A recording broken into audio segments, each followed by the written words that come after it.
자, 이번 시간 저희 아남전자 체크를 좀 해보도록 하겠습니다. 자, 아남전자는 차트적인 관점에서는 약간 교본의 역할을 좀 이어가고 있는 좋은 본보기 종목 중 하나가 되겠습니다. 자, 아남전자 오늘만 일단 놓고 봤을 때는 시가가 전강 후약의 패턴을 현재 종가가 가까워지는 시점에 보이고 있습니다. 시가 갭을 띄었지만 종가 밀린다. 이게 굉장히 흔하게 발생할 수 있는 일인데 많은 분들께서 인지를 좀 못하고 계시지만 시가가 갭을 띄운다? 이 말은 무슨 말이냐? 결국 장 시작하기 전에 무언가 호재가 생겼고 이로 인해서 장이 시작하자마자 주가에 반영이 되었다라는 내용이에요. 근데 차트적인 관점에서 봤을 때 이런 시가 갭 띄우기는 70% 이상의 확률로 결국 시가가 고가일 가능성이 매우 높습니다. 네, 그렇기 때문에 보통 이렇게 생각을 해보시면 되겠죠. 이게 진짜 갈 이슈다. 진짜 어마어마하게 갈 이슈다라고 가정을 한다면 시가에 갭을 띄운다? 그러면 장 전에 이슈가 있었다는 거고 그럼 이 주가는 몇 분 만에 말아 올려서 상한가를 기록해야죠. 그래야 어마어마하게 갈 수 있는 이슈다 라고 볼 수가 있는 거고 아니면 시작하자마자 점상으로 출발을 해야 갈 수가 있다 라고 보는 거죠. 자, 하지만 아남전자 같은 경우 오늘 시가가 15%, 16% 수준이었습니다. 그러면 생각을 해보자고요. 아남전자의 이슈가 16%의 시가를 보였다라는 거는 많은 분들이 매수하고 매도하는 그 타이밍 속에서 16%가 적당해라고 집단적인 지능으로 합의를 본 가격대인 겁니다. 그 말은 지금 시가가 16%다. 그 이상도 이하도 아닌 당시 책정 가격이라는 거죠.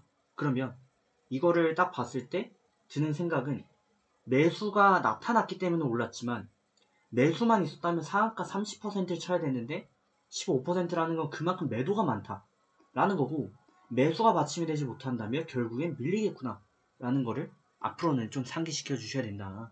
그래서 시가 갭을 띄운 그런 종목들 조심을 좀 해 주셔야 되고 아남전자의 이전 패턴을 속에서도 좀 보실 수가 있는데 8월 4일도 시가 3%지만 갭 띄우고 밀린 모습이었고요. 17일 경에도 7%, 8% 갭 띄우고 밀리는 그런 모습을 보여줬죠. 그래서 이런 패턴에 좀 속지 않으시는 게 좋다. 이때도 마찬가지로 갭 띄우고 주가는 폭락하는 모습을 보여준 바가 있죠. 특히 또 종목들은 기존의 패턴을 반복하는 회귀 현상이 나타나기 때문에 자주 나타났던 이런 패턴들은 계속 또 반복됩니다. 이때도 마찬가지 그런 패턴을 보였기 때문에 앞으로 이런 갭이 띄워지면 시가 매도를 고려하자. 적어도 확률이 70%는 넘으니까 비중의 70%는 일단 털고 시작하자 라는 관점이 중요하고 두 번째, 차트적인 관점에서 교과서적이다라고 말씀을 드린 이유는 아남전자가 폭락을 하면서 9월 말경에 보시는 것처럼 도지에 가까운 십자가 캔들을 하나 형성을 했습니다. 이거를 형성하면서 그 전날에는 음봉을 형성했고 그 다음날에 양봉을 형성합니다. 이게 전형적인 약간 변형된 상승 기압 패턴이 가까운데 보통 이런 식으로 형성된 저점은 웬만하면 지키기 위해 노력을 합니다. 그 말은 아남전자를 봤을 때 이 캔들 차트를 봤다면 단기적으로 저점에 근접했구나 라는 거를 또 인지를 해볼 수 있는 거고 또 최근 흐름을 봤을 때는 변형된 상승 잉태 패턴을 이제 상승 3법세를 좀 기록을 하는데 양봉을 형성하고 음봉을 3차례 연속 형성한 다음에 또다시 양봉을 그립니다. 이 말은 페이크 모션인 거거든요. 나는 하락할 거야 라고 하면서 거짓말을 치고 결국 다음날 양봉. 이런 패턴들은 또 굉장히 높은 확률로 상승을 또 합니다. 이게 100%다 이건 아니지만 차트적인 관점에서 70% 이런데 근접한 확률들은 굉장히 대응하기가 좋거든요. 그런 관점에서 아남전자는 여러가지 신호를 좀 많이 줬었다 라고 볼 수가 있는 겁니다. 자, 간단히 이슈만 체크하고 대응법을 또 드리도록 할 텐데 자, 아남전자 이슈는 50조 원 유동성 자금 공급에 영향이 있다 라는 내용이 뉴스 헤드라인으로 지금 첫 번째 올라와 있습니다. 국가에서 50조 규모의 유동성 자금을 공급하겠다 라는 이슈가 있었던 거죠. 그래서 이런 부분들은 장 시작 전에 이미 나왔던 이슈다라는 거를 체크해 볼 수가 있는 겁니다.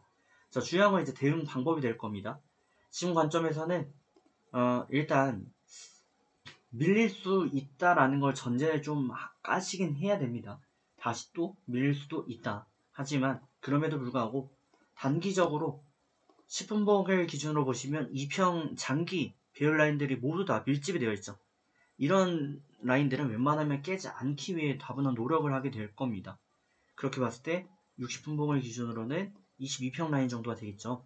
해서 이 구간 이탈 마감하지 않으면 웬만하면 다시금 올라갈 찬스를 또 마련을 할 것이고, 이탈 마감한다면 다시 재돌파 마감이 이렇게 나올 때까지는 접근을 자제하자라는 말씀을 드립니다. 그래야 리스크를 줄여갈 수가 있기 때문에 그렇게 해서 좋은 결과 만들어 가시길 바라겠고요. 21선 중심으로 이탈 마감 시 매도, 또 돌파 마감이 이렇게 나오면 또 매수, 이런 접근 이어보시면 좋겠습니다. 자, 그럼 저는 다음 시간에 뵙겠습니다.